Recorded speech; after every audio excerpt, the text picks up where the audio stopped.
Ever wished your Google TV showed the time on screen while you watch?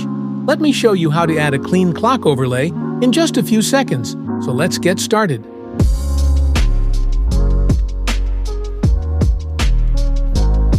Open Play Store on your Google TV.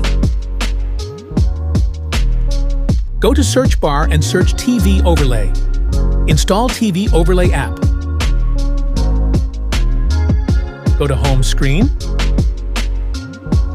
Go to your TV system settings. Scroll down and go to Apps. Scroll down and go to Special App Access. Scroll down and go to Display over other apps.